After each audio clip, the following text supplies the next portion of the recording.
Magandang hapon mga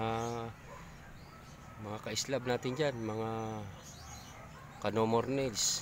Yan, yung ating update. Yan, shoutout pala sa mga yan sumusubok ng ating mga tiga Cebu, Laguna, Cavite. Yan, mga talagang napatunayan nila, talagang napakatibay ng ating tubular, yung ating na-discover. At yan po yung sinishare natin sa mga yan, yung mga gusto nang mawakasan yung magastos na kahoy, yung sinaunang gawa. Madaming kahoy, pako, ang tagal ng labor, ang daming tukod. Natutunan nila at napatunayan nila na talagang matibay nga talaga. Yan po, nakikita nyo yung shade natin. Yan po, ito yung nauna natin. 1 meter po yun, 1 metro mahigit, 1.10. Yan po, wala pong salo yan. Malinis po yan. Malinis po, walang salo, 1 metro po yan. Ayan, ganyan po tayong spacer natin sa pagbabanig, spacer ng ating banig. Ganyan po. Bakit walang buntis yung ating mga biga at poste? Kasi mismong yung forma ng plywood natin, yan po nakadikit mismo, nakayakap siya mismo sa mismong biga. Yan po, naka GI wire lang po yan, single GI wire lang po yan. Hindi po yan yung kagaya na sinauna na may spacer pa, tapos ang daming kahoy na kuberetos na ginagawa pa doon, mga chiche-boreche. Talagang ganun talaga sinauna. Pag binuhos, pag binigla ng buhos, wasak bigla. Yan, ganyan din po tayo magbanig. Yan po yung sinasabi natin, spacer ng ating pagbabanig. Yan, ganyan po kalupit yung ating no more nails, zero kahoy, zero pako. Kasi ganyan po ang proseso ng pagbabanig. Yan pong standard ng ating no more coco lumber, no more nails. Yan, naglagay na po tayo ng partition para kasi nakakalula po lagi po mag-iingat. Yan po, para iwas po yung mga yan nalulula po, maglagay po sila ng sidings. Kasi mataas po, 3rd floor na po ito, mataas po, maglagay po na palagi ng harang para hindi po sila malula. Yan, kung sakaling mahilo po may kakapitan sila, pero mag-iingat pa rin.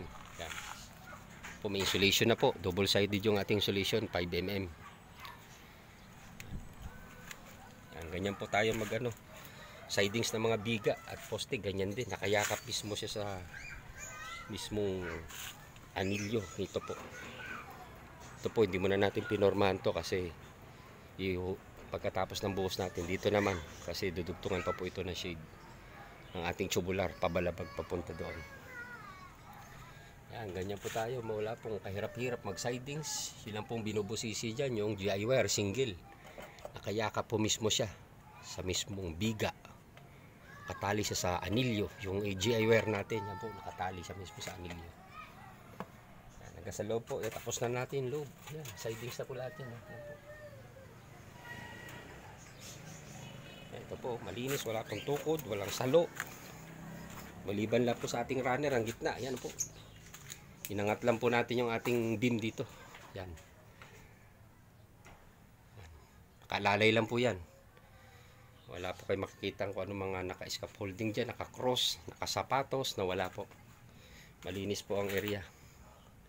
Po yung last natin, lalagay natin yung ating pipe doon, abang. Para sa inverter po doon. May inverter po yun. Para yung hose po nandoon na. Prepare na po siya kaya hindi pa po natin pinormahan. Yan. Yan po. Yan lang po ang bubusisiin palagi, sidings. Yan, sidings. Ating linya ng ilaw naka-prepare na po. Yung outlet natin, yan naka-series na po doon. Naka-series na po 'yon. Naka-series na. Wala pa kayong makikitang salo, malinis.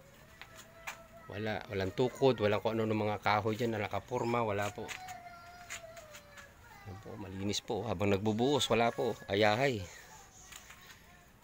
Habang nagbubuhos, ito may mesa, pwedeng kumain dito habang nagbubuhos po. Tapos kain dito po. Yan.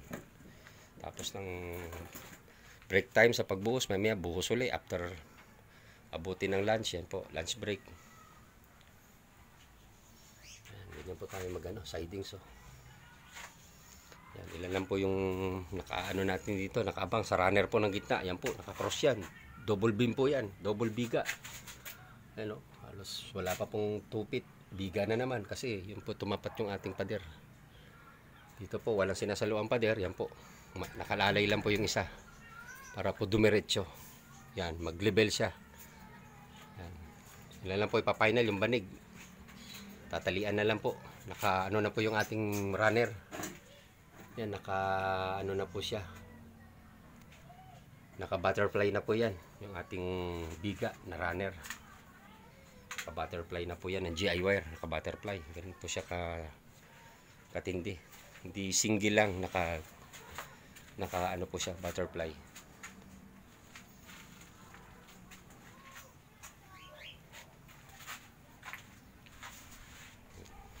Po ang ating zero kahoy. Ay, nagtataka sila bakit walang buntis, walang lobo pag binubuhusan kasi mismong yung plywood natin nakayakap mismo siya sa naka-appear mismo siya sa mismong anilyo, mismong biga. Kaya wala po yung wasak o lobo, wala pong ganun.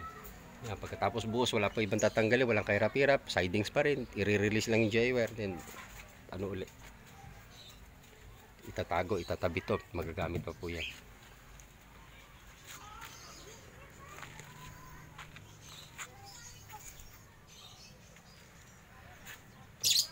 Ating concrete top po, yan. Ganda po ng ating ano dito, structure. Po ating exit, di baba po yung ating hagdanan diyan. May bearing po yan. Para po yung mga bisita natin, kamag-anak, hindi na po papasok ng loob ng bahay. Diyan na po sa ating exit. Yan. Exit na po siya. No need na pumasok pa po ng loob ng bahay. Diretso na po dito sa ating concrete top.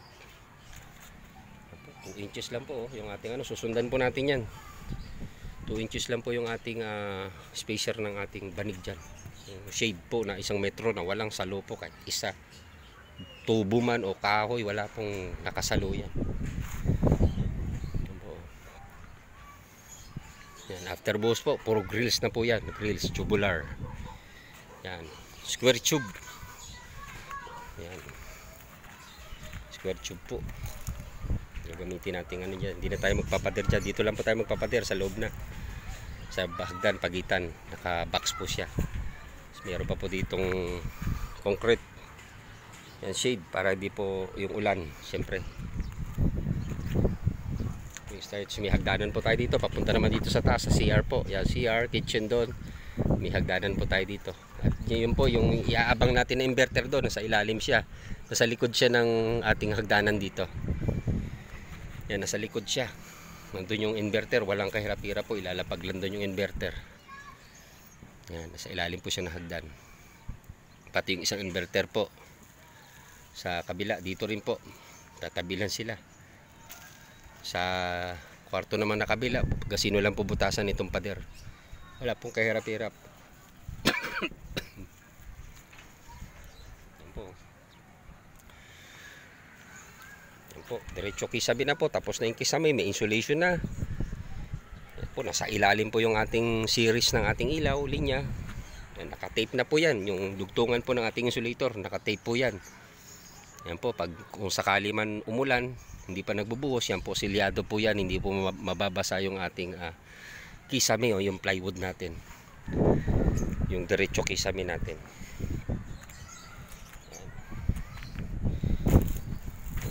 Wala pong tukod to. Runner lang po. Ayan po, naka-GI, naka-butterfly na yung ating ano. Yung ating biga, yung runner natin. Ayan po. Naka-butterfly po yan.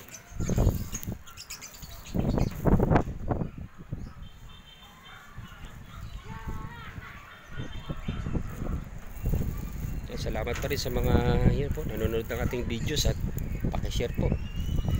Sa mga yan po, para makita nila yung ating yan, yung ating no more nails. Sa mga hindi pa po nakakano, paki-share po para po ganyan po tayo mag-prepare. Wala po saluyan. Katulad po, pag dito sa taas habang nagkikisami po, make sure na nakaapak po sa tubular yung ating paa. Pag po sa plywood baka mabigat. mabali po.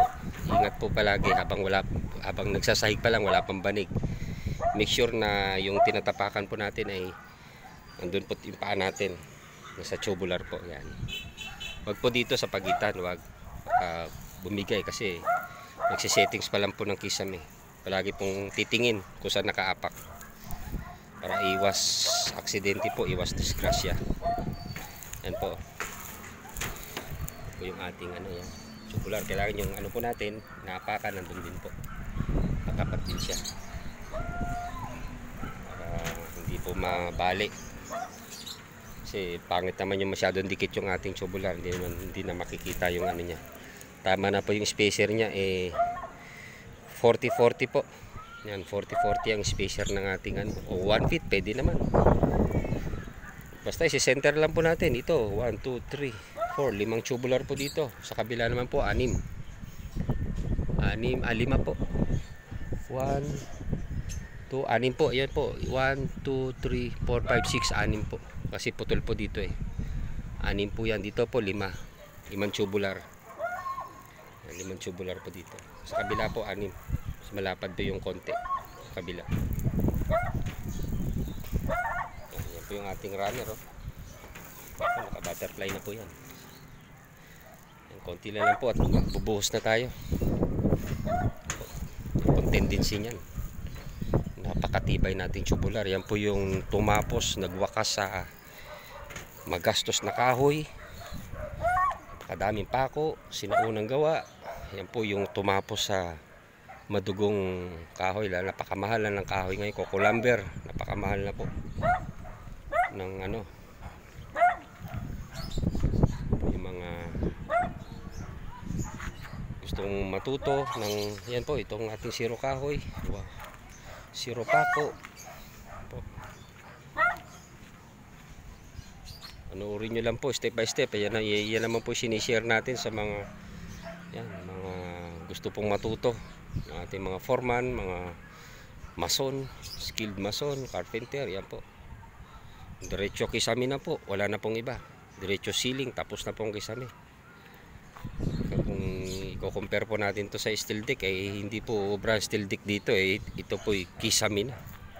Wala po salo, zero tukod. Maliban lang po sa runner natin, depende pa rin po. Pero yung mismong flooring po, wala pong kasalo-salo yan. Pagdating sa flooring, pwede lang po tayong sumuporta doon sa ating runner na naka-open po, na walang sinasampahang pader. Pero sa flooring po natin, zero po yan, wala pong nakasalo dyan. Matinding tubular po nilalapagan dyan, napakatibay na tubular. Kahit sabihin po natin ito, walang abang, walang abang na steel bar. Sa traditional, hindi po pwede yan. Kailangan po itusok yan, i-connect po yan sa concrete, sa biga man, bubutasin po yan para mag-connect lang po siya. Kasi wala po talagang nilalapagan na matibay yon. Pag forma lang po, after buhos nun, tanggal lahat. Yan po, kahit wala pong abang yan. Yan po, dito lang yung may mga abang, dito wala pong abang yan, wala pong problema. Titingnan nyo po palagi, tubular po ang nilalapagan nya, tubular. Yan po, nakita nyo na po paano natin lambitin ng isang perasong tubular. Napakatibay po.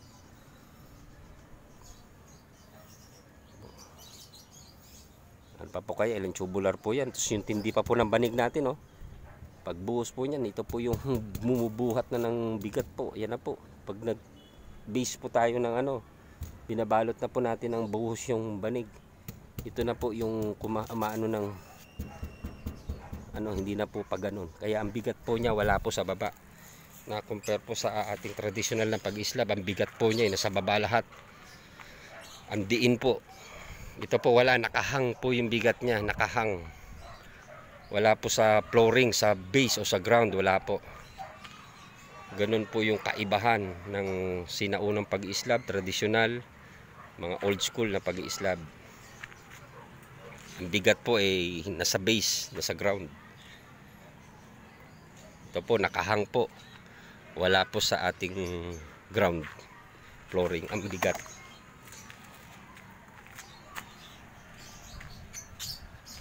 Ganyan po yung natin. Ganyan tayo mag settings ng ating ano, Nomor Cocolumber Nomor Nails. O, tendency niyan, palagi pong titingin kung ano po yung nilalapagan, yung matibay na tubular po. Ano lang po. Yan nga po, 1 meter, 1.10, wala. Ito po yung nauna natin, nakita nyo naman paano natin binusa, wala pong kasalo-salo yan sa tibay po ng tubular. Ang tibay na po ng tubular, ang tindi pa ng banig natin. May plywood na po yun, may kisame na po yun, naka black screw na po yung ating kisame doon sa mismong tubular po. Yan po, naka black screw rin po to, sahig natin yan, naka black screw yan, connect na po yan sa tibay po ng tubular. Yan po, siyempre bago magsahig po, pipinturahan muna, epoxy muna, spray o mano-manong pagpipintura bago po magkisame, magsahig. And then insulation po, after sahig, insulation na po, i-connect po palagi, huwag kakalimutan. Baka nataong tig-ulan po, gumagawa kayo ng ating Nomor Cocolumber Nomor Nails, palagi pong yan po, nalagyan ng packaging tape, seal tape po para hindi pasukin ng tubig yung loob. Mas maganda, mas malapad, okay na okay po yun. Yung gulapa ng tape para po silyado. At yung ating, yan po yung ating insulation. Sa pag-aalam nyo po, sa hindi nyo po kaalaman, waterproof po yan, heatproof po yan, ha? Yan, heatproof po yan, waterproof. Double-sided na insulation o aluminum yung ginagamit po sa bubong para maibsan po yung matinding init. Yan po, with kisame na po.